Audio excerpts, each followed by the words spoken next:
Welcome back C plus plus के series में। इस वीडियो में हम लोग फंक्शन के बारे में जानेंगे कि फंक्शन क्या है और इसके पार्ट्स कितने हैं, कितने तरह के फंक्शंस होते हैं। तो नॉर्मली आप सी लैंग्वेज में पढ़े हुए हैं तो बेसिक कंसेप्ट जो फंक्शन का है वो एज यूजुअल है। फंक्शन किसको कहते हैं? जो डिकम्पोज करे, पूरे प्रोग्राम को डिकम्पोज करे। तो मैंने इसमें मेन पॉइंट सिर्फ नोट करा है आपको, जो कि आप देख लीजिए। जैसे सबसे पहले डिफाइन करते हैं फंक्शन को। A function can be refer to as a block of code that is assigned to perform a specific task. किसी खास काम को करने के लिए इसको बनाया जाता है। It is enclosed between curly brace. The function can be called as many times as required by the user, which will reduce the length of code and also increases code reusability। जो बार बार दोहराने वाले काम को करने के लिए हमको कम code लिखना पड़ता है, यानी बार बार हम उसको क्या कर सकते हैं, रीयूज कर सकते हैं, जिससे कि मेरा टाइम जो है वो बचेगा, उतना देर टाइप करने से बच जाएंगे। The function allows the programmer to break down a large and complex problem into various small and manageable piece of code। ये एज यूजुअल आपको चलेगा बेसिक कंसेप्ट जो सी में आप पढ़े थे कि ये क्या करता है कि बड़े या कॉम्प्लेक्स कोड को तोड़ देता है। किस में? स्मॉल और मैनेजेबल पीस ऑफ कोड में, छोटे छोटे पार्ट में तोड़ देता है। अब आते हैं कि types of functions. Types of functions किसको कहते हैं? कि जैसे दो तरह का कोई भी लैंग्वेज हो उसमें दो तरह के फंक्शंस होते हैं। एक होता है जो प्रीडिफाइंड फंक्शन है, जिसको कि लाइब्रेरी फंक्शन के नाम से भी जानते हैं, और दूसरा है जिसको कि यूजर डिफाइंड फंक्शन भी कहते हैं। तो नॉर्मली यदि हम देखें कि लाइब्रेरी फंक्शंस को, तो लाइब्रेरी फंक्शन क्या है? In C plus plus predefined functions provided by C plus plus standard library. These functions perform common task such as input-output operations, string manipulation, mathematical computations and memory management. Using library functions save the time and efforts as they are optimized। जिसको कि हम क्या कर सकते हैं, कम कर सकते हैं, आसानी से अपने टास्क को कंप्लीट करा सकते हैं। अब इसकी कैरेक्टरिस्टिक्स क्या होती है लाइब्रेरी फंक्शंस की? तो एक तो सबसे पहला चीज़ है कि ये प्री डिफाइंड है, यानी कि पहले से सारा चीज़ डिफाइन करके रख दिया गया है। तो पहली कैरेक्टरिस्टिक्स हो जाएगी predefined. Library functions are already implemented in C plus plus standard library. दूसरी कैरेक्टरिस्टिक्स होती है header files. These functions are declared in a specific header file, जैसे IOStream है, math.h है, ये सारा आप यूज करते हैं। इसके बाद रीयूजेबिलिटी, यानी कि बार बार उसी को हम क्या कर सकते हैं, यूज कर सकते हैं। They can be used directly in programs by including the appropriate header file। Particular header file को यदि आप इंक्लूड करिए तो आप आसानी से उसके सारे फंक्शंस को कॉल कर सकते हैं। इसके बाद एफिशिएंसी, जो कि आपके जो प्रॉब्लम है, प्रॉब्लम को जल्दी ये क्या करता है, सॉल्व कर देता है। Library functions are optimised to performance and portability. अब इसका एग्जाम्पल यदि हम लेकर के देखें कि लाइब्रेरी फंक्शंस में क्या क्या, तो जैसे किसी भी तरह के स्ट्रिंग फंक्शंस पर या स्ट्रिंग ऑपरेशंस हमको करना है तो ऑलरेडी फंक्शंस आपके पास दिया हुआ है, और ये डिफाइंड है string.h में। मैथमेटिकल फंक्शंस है, ये math.h में डिफाइंड है। ये चेक इन फंक्शंस है, ctype.h में डिफाइंड है। तो जैसे एग्जाम्पल के तौर पर मैंने यहाँ पर एक दे दिया है कि IOStream math.h int main double में ले लिया ये, और स्क्वायर रूट कैसे लिखेंगे आउटपुट, तो स्क्वायर रूट, तो जिस नंबर का हमको स्क्वायर रूट दिखाना है उस नंबर को प्रिंट करा, फिर डबल कोट के अंदर इज लगाया और देन sqrt फंक्शन को कॉल कर दिया। तो ये sqrt फंक्शन जो है ये डिफाइंड है किसके अंदर, math.h के अंदर। तो ये भी फंक्शन क्या हो गया, लाइब्रेरी फंक्शन हो गया। रिटर्न करा दिया 0 को, इसलिए क्योंकि यहाँ इंट मेन लगा हुआ है। अब देखिए यूजर डिफाइंड फंक्शन। तो यूजर डिफाइंड फंक्शन किसको कहते हैं कि those functions which are defined by the user according to the requirement of the program is called user defined function. कि वो फंक्शन जिसको कि यूजर अपने रिक्वायरमेंट के हिसाब से डिजाइन किए हुए है तो उसको कहेंगे user defined function. In C++ is a function created by programmer to perform a specific task. Unlike library functions, user-defined functions are written explicitly to handle customized requirements. They allow to modularize our program, improve readability and reduce redundancy. अब देखिए ये करता क्या है कि आप जो बार बार एक ही चीज़ को लिखिएगा उससे आपको मुक्ति दिलाता है। तो रिपीटेशन को ये क्या करता है, रिड्यूस करता है। अब आते हैं कि components of user defined function. तो यूजर डिफाइंड फंक्शन के कंपोनेंट्स वही जो आप सी में पढ़े, एकदम सेम चलेगा, कोई ज़्यादा माथापच्ची उसमें नहीं करनी है। अब फंक्शंस बदलेगा कहाँ से, टाइप्स ऑफ पैरामीटर से, यहाँ से आपको चेंज मिलेगा, सारा चीज़ चेंज हो जाएगा। तो देखिए यूजर डिफाइंड फंक्शन के टाइप्स में जब आप आइएगा या उसके पार्ट्स को यदि हम देखें तो कौन कौन सा है, तो या कंपोनेंट्स उसी को कहते हैं। तो सबसे पहला होता है कि फंक्शन डिक्लेरेशन, जिसको कि हम लोग प्रोटोटाइप के नाम से भी जानते हैं। तो ये कहाँ लिखाता है, सबसे ऊपर, टॉप ऑफ द मेन, इसको जनरली लिखते हैं। The function declaration tells the compiler about the function's name, return type and parameters. It helps the compiler verify the functions used before it define. Definition के पहले prototype का declaration necessary है। तो देखिए return type जो syntax है, return type function का name, parameter का लिस्ट। एग्जाम्पल के तौर पे इंट है, ऐड है, ए और बी। तो आप आसानी से प्रोटोटाइप को समझ गए। तो प्रोटोटाइप का मतलब ये होता है खाका बनाना, कि क्या है, कैसा होगा, ये चीज़ आपको इंडिकेट करता है। दूसरा फंक्शन कॉल। फंक्शन कॉल का मतलब क्या है कि जो फंक्शन हम बना दिए, ये दूसरा पार्ट है उसका, तो उसको कॉल करेंगे अपने आउटपुट के लिए, तो उसको कहते हैं function call. The function call is use to execute the function. It transfers control to the function and provides the required argument. यदि है तो इफ एनी, यदि है तो रिक्वायर्ड आर्गूमेंट को हम सप्लाई करेंगे, कब, at the time of function call.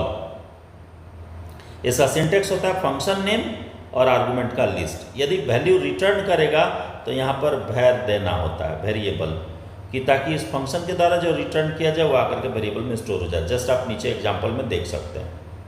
Add नाम का फंक्शन है, 5 और 7 उसका पैरामीटर है, और इसके द्वारा जो रिटर्न किया जाएगा वो रिजल्ट में आकर के स्टोर होगा, और रिजल्ट का टाइप कैसा है, इंटीजर टाइप का है। तो आगे चलते हैं।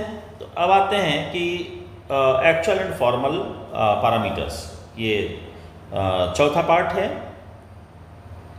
और देखिए एक्चुअल और फॉर्मल पैरामीटर किसको कहते हैं, तो जो हम फंक्शन, चौथा यानी कि थर्ड पार्ट, फोर्थ पार्ट नहीं, थर्ड पार्ट की बात करें पहले। तो थर्ड पार्ट इसका होता है कि फंक्शन डिफिनेशन। फंक्शन डिफिनेशन का मतलब क्या है कि हम फंक्शन को डिफाइन कैसे करेंगे। तो आफ्टर प्रोटोटाइप डिक्लेरेशन हम फंक्शन को जब डिफाइन करते हैं तो ये जनरली मेन फंक्शन के नीचे हम लोग डिफाइन करते हैं। यदि मेन के ऊपर कर दिया जाए तो प्रोटोटाइप ऑप्शनल हो जाता है। The function definition provides the actual implementation of the function. It contains the logic or code that performs the specific task, जो उस टास्क को पूरा करे। तो उसको हम लोग कहते हैं फंक्शन डिफिनेशन। तो देखिए कोई भी जो कंपोनेंट है फंक्शन डिफिनेशन का, या कोई भी जो फंक्शन हम डिफाइन करेंगे तो उसके कंपोनेंट्स क्या क्या होंगे। तो सबसे पहला था रिटर्न टाइप। तो रिटर्न टाइप का है कि specify the data type of the value return by the function. जैसे इंटीजर है, फ्लोट है, कैर है, जिसका वैल्यू रिटर्न करेगा वैसा हम उसका रिटर्न टाइप दे देंगे। फंक्शन का नेम है, तो फंक्शन के नेम का मतलब हो गया कि जो फंक्शन आपने डिफाइन किया उसका कुछ न कुछ तो नाम रखा होगा, वो नेम आपको देना होगा। The name used by the identify, used to identify the function. इसके बाद पैरामीटर लिस्ट है, specifies inputs to the function. Each parameter has a type and a name. Parameter में क्या होगा, टाइप होगा, आइदर इंटीजर होगा, फ्लोट होगा, जैसा होगा वो टाइप होगा और उसका नाम होगा, और फंक्शन की बॉडी होगी। तो contains the statements to execute when the function is called. The body can include local variables, logic and return statement. Function के बॉडी में इतना सारा चीज़ होगा। अब देखिए कि इसको यदि हम इसका सिंटैक्स देखें तो इसमें हो जाएगा सबसे पहले रिटर्न टाइप, फंक्शन का नेम और पैरामीटर का लिस्ट। ये पैरामीटर क्या कहलाएगा, जो पैरामीटर फंक्शन के डिफिनेशन में दिया जाता है उसको फॉर्मल कहते हैं, फॉर्मल पैरामीटर। कैसा पैरामीटर होगा, फॉर्मल। अब देखिए फंक्शन की बॉडी आ जाएगी और जो भी वैल्यू रिटर्न करना होगा उसको रिटर्न स्टेटमेंट के साथ लिख दिया जाता है। जैसे यहाँ देखिए इंट ऐड है और ए और बी दो वेरिएबल है, इसको जब हम रिटर्न करेंगे तो रिटर्न के साथ इसके एक्सप्रेशन को डाल दीजिए, ये रिटर्न कर देगा। अब इसका जो फोर्थ पार्ट कहते हैं एक्चुअल और फॉर्मल आर्गूमेंट्स को। तो एक्चुअल और फॉर्मल आर्गूमेंट्स किसको कहेंगे, कि जो argument at the time of function call supply किया गया वो एक्चुअल कहलाता है, और जो फंक्शन के पैरामीटर में यूज किया जाता है उसको फॉर्मल कहते हैं। हाँ, कि देखिए parameters are variables passed to the function to provide input data called actual parameters. They are defined in the function declaration and used within the function body. Function के बॉडी के अंदर इसको यूज करते हैं। अब आ जाइए कि वैसा पैरामीटर जो कि फंक्शन के डिफिनेशन में यूज किया जाता हो। तो parameters which are declared within the parenthesis of function definition called formal parameters.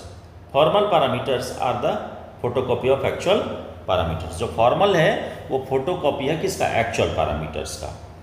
अब पांचवा पार्ट जो है वो है रिटर्न स्टेटमेंट। रिटर्न स्टेटमेंट इसको ऑप्शनल क्यों कहते हैं, कि मान लो फंक्शन कोई भी वैल्यू रिटर्न नहीं करता है तो रिटर्न देना कोई ज़रूरी नहीं है।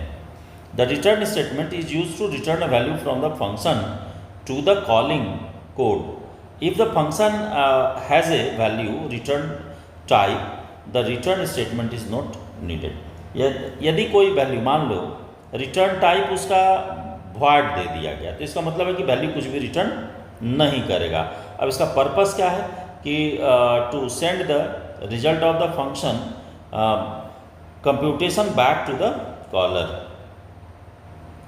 और दूसरा है कि टर्मिनेट करना। फंक्शन के एग्जीक्यूशन को ये क्या करता है, फाइनली टर्मिनेट कर देता है, to terminate the function execution. Return statement का काम यही है कि सिंपल सा चीज़ जानिए कि विथ और विदाउट ये कंट्रोल को वापस करेगा उस जगह से जहाँ से इसको कॉल किया जा रहा है। अब देखिए इसका सिंटेक्स होता है रिटर्न और एक्सप्रेशन या डायरेक्ट रिटर्न और सेमीकोलन। अब आ जाइए एक प्रोग्राम यदि देखें सारे पार्ट के बारे में तो आपको पता चल जाएगा कि कौन सा पार्ट कहाँ होता है। तो देखिए सबसे पहले तो आईओ स्ट्रीम, इसके बाद फंक्शन का जो डिक्लेयर करेंगे यानी प्रोटोटाइप डिक्लेयर करेंगे तो इंट ऐड और इंट हो गया। तो ऐड नाम का फंक्शन हो गया, रिटर्न टाइप इंटीजर हो गया और पैरामीटर भी 2 हो जाएगा और वो दोनों कैसा है, इंटीजर टाइप का। That is the prototype. अब देखिए इंट मेन और मेन में आकर के 3 वेरिएबल बनाया गया, num1, num2 और रिजल्ट।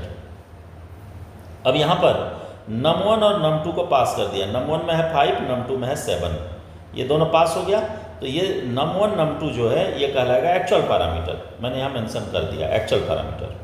और इसके द्वारा जो वैल्यू रिटर्न किया जाएगा वो आकर के रिजल्ट में स्टोर हो गया। देन सी आउट मैंने कर दिया सम और यहाँ पर रिजल्ट को डिस्प्ले करा दिया। देन रिटर्न 0 यानी कि कंट्रोल यहाँ से बाहर बिना किसी वैल्यू के, मैंने सॉरी वैल्यू के 0 वैल्यू लेकर के जाएगा। यहाँ रिटर्न टाइप क्या है, इंट है मेन का। अब देखिए फंक्शन का जो डिफिनेशन है ये तो प्रोटोटाइप ऊपर हो गया, अब फंक्शन का डिफिनेशन कहाँ है, ये नीचे ऐड को यूज कर रहे हैं यहाँ। तो यहाँ पर जो इंट ए और इंट बी है, ए और बी ये क्या कहलाएगा, देखिए यहाँ पर num1 num2 जो था एक्चुअल पैरामीटर हो गया और ए और बी जो है ये क्या कहलाएगा, फॉर्मल पैरामीटर या फॉर्मल आर्गूमेंट कहेंगे इसको। हाँ, इसके बाद इसके नीचे रिटर्न स्टेटमेंट है, तो रिटर्न में क्या लिखेंगे, ए प्लस बी। तो ये दोनों ये एक्सप्रेशन हो गया, आप एक्सप्रेशन कैलकुलेट करके किसी वेरिएबल में डाल लीजिए, देन आप वेरिएबल को भी यहाँ से रिटर्न करा सकते हैं। यानी इंट यहाँ पर आप सी ले लेते, C equal to A plus B करते और फिर रिटर्न कर देते किसको, सी को। ये आप कर सकते थे, ऐसा पॉसिबल है। तो ये तो हो गया कि फंक्शन क्या है, फंक्शन कितने टाइप का है और यूजर डिफाइंड फंक्शन के पार्ट्स कितने हैं। नेक्स्ट जो वीडियो आएगी वो आएगी कि फंक्शन, यूजर डिफाइंड फंक्शन कितने टाइप का होता है, types of the user defined function, उस पर लेकर के चलेंगे, फिर उसके पैरामीटर्स पर लेकर के चलेंगे। तो मिलते हैं अगली वीडियो में।